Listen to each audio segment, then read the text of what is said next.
Hello friends, आज हम बात करने जा रहे हैं एंग्लो नॉर्मन पीरियड और मिडिल इंग्लिश पीरियड के बारे में। तो चलिए स्टार्ट करते हैं। एंग्लो नॉर्मन पीरियड जो है ये इंग्लिश लिटरेचर का दूसरा पीरियड है।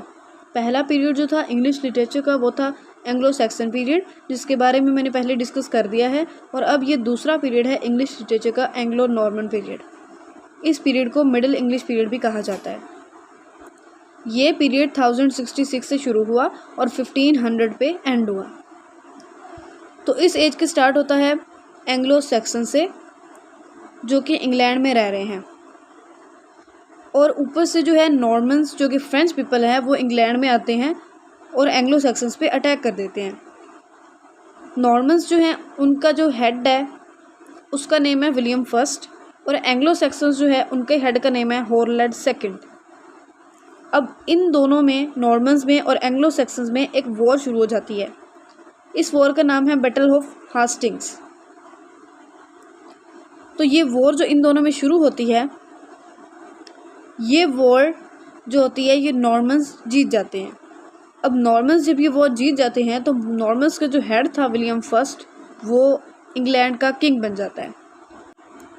तो जब वो इंग्लैंड का किंग बन जाता है तो नॉर्मन्स में और एंग्लो सैक्सन्स में जो है वो एक मुआहिदा तय पाता है कि जिसके तहत एंग्लो सैक्सन्स और नॉर्मन्स दोनों एक नेशन बन के इंग्लैंड में ही रहेंगे, लेकिन जो रूलर्स होते हैं, जो रूल कर रहे होते हैं, हुकूमत जो होती है वो नॉर्मन्स की ही वहाँ पे इंग्लैंड में होती है।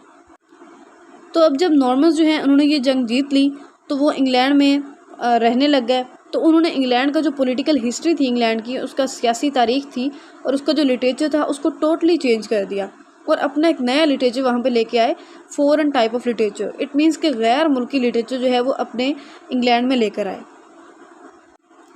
इससे पहले एंग्लो सैक्सन्स के जो ऑथर्स थे वो तो बिल्कुल ही डिस्प्लेस्ड हो गए वॉर की वजह से।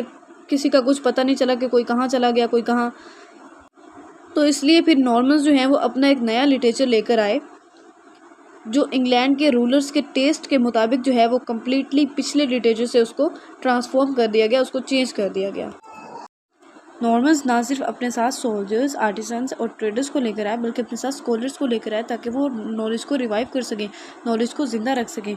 और क्रॉनिकलर्स को लेकर आए, जो तारीख लिखने वाले होते हैं उनको क्रॉनिकल्स कहा जाता है, उनको लेकर आए ताकि वो मेमोरेबल इवेंट्स जो उनके हो रहे हैं उनको भी राइट कर सकें।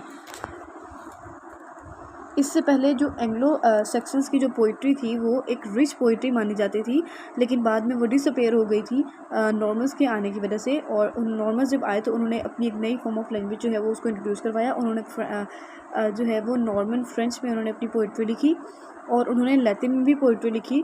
पहले लैटिन से वो इतना ज़्यादा वाकिफ़ नहीं थे, लेकिन जब वो उन्होंने जंग दी थी तो उन्होंने रोम से जो है वो अपने ताल्लुकात मजबूत किए और इस वजह से लातीनी ज़बान भी जो है वो डेवलप हुई नॉर्मन्स में। तो फिर बाद में जो है वो फ्रेंच में और लैटिन में जो है वो वर्क्स लिखे गए। अब बात करते हैं इस एज के फेमस राइटर्स और उनके वर्क्स के बारे में। तो सबसे पहले आता है चौसर। चौसर जो है वो the real founder of English poetry. उन्हीं को इंग्लिश पोइट्री का रियल फाउंडर कहा जाता है and he was also called the father of English poetry, और उनको फादर ऑफ इंग्लिश पोइट्री भी कहा जाता है। तो चौसर जो थे वो इस एज के सबसे ज़्यादा फेमस राइटर थे। The most famous and characteristic work of Chaucer is the Canterbury Tales. जो मोस्ट फेमस और करेक्टरिस्टिक वर्क था चौसर का वो था कैंटरबरी टेल्स, जो हमें अब तक जो है वो पढ़ाया जाता है। और इस कैंटरबरी टेल्स में जो था वो था एक कुछ पिलग्रिम्स थे, कुछ पीपल थे जो कि थॉमस बैकेट की श्राइन पे जा रहे थे, तो उनकी ये स्टोरी है इस कैंटरबरी टेल्स में। उसके अलावा भी जो थे चौसर के उसने काफ़ी सारे वर्क्स लिखे हैं, लेकिन ये वर्क जो था ये सबसे फेमस था।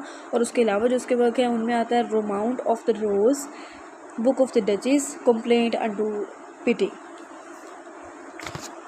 देन दूसरा पोइट है विलियम लैंगलैंड।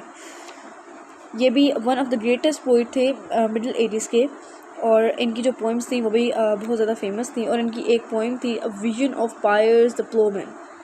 तो इस की वजह से इन्होंने इंग्लिश लिटरेचर में एक इम्पोर्टेंट प्लेस बनाई थी। इस पोइम की वजह से ये बहुत ज़्यादा फेमस पोइम थी इनकी। तो इस पोइम में इन्होंने जो है वो करप्ट रिलीजियस प्रैक्टिसेस जो चल रही थी उस दौर में, उस पर उन्होंने सटायर किया था, और इथिकल प्रॉब्लम्स जो थी उन वक्त की चल रही उसके बारे में भी उसने डिस्कस किया था। तो विलियम लैंगलैंड जो है इनको जो है वो एक सैटिरिक पोइट भी कहा जाता है। तो थर्ड पे आता है जॉन गोवर। जॉन गोवर जो है ये भी इन्होंने भी एक इम्पॉर्टेंट प्लेस बनाई थी इंग्लिश लिटरेचर में अपनी। जिस तरह माना जाता है कि चौसर जो थे उन्होंने एक इम्पॉर्टेंट प्लेस बनाई थी, इम्पॉर्टेंट रोल था उनका इंग्लिश लिटरेचर में, तो गोवर जो थे उनकी कॉन्ट्रीब्यूशन जो थी उनको भी इग्नोर नहीं किया जा सकता। इट मीन्स कि वो भी बहुत ज़्यादा फेमस थे, चौसर बहुत ज़्यादा फेमस थे, वो हम मानते हैं, लेकिन जॉन गोवर भी फेमस थे। जॉन गोवर जो थे ये एक नैरेटिव पोइट थे और इनके जो मोस्ट फेमस वर्क है वो है कन्फेशन एमेनिटीज। और इनका जो ये वर्क था कन्फेशन एमेनिटीज़, इसके अंदर जो है वो कन्वर्सेशन दिखाई गई है पोइट में, पोइट और एक डिवाइन इंटरप्रेटर के दौरान कन्वर्सेशन है इस जो वर्क है इनका इसके अंदर। और इस जो वर्क है इसके अंदर जो है वो पोइट जो है वो ख़ुद को एज अ मॉरलिस्ट जो है वो प्रेजेंट करता है। और इनका जो ये वर्क है इसके अंदर आर्ट ऑफ लव के बारे में भी डिस्कस किया गया है और जो करंट टाइम की वैनिटीज़ चल रही थी उनके ऊपर भी सटायर किया गया है। तो ये था हमारा आज का टॉपिक, और इसके अंदर मैंने आपको जो है वो इम्पोर्टेंट राइटर्स और उनके वर्क और जो एंग्लो नॉर्मन पीरियड था वो कहाँ से स्टार्ट हुआ और कैसे आगे जो है वो बढ़ा, किस तरह इनमें सारी चेंजिंग्स आई और इंग्लिश लिटरेचर जो था वो किस तरह चेंज हुआ, तो वो सारा कुछ आज हमने डिस्कस किया है। और मैं उम्मीद करती हूँ कि आपको जो है वो लेक्चर की समझ आ गई होगी। And that's all, thank you.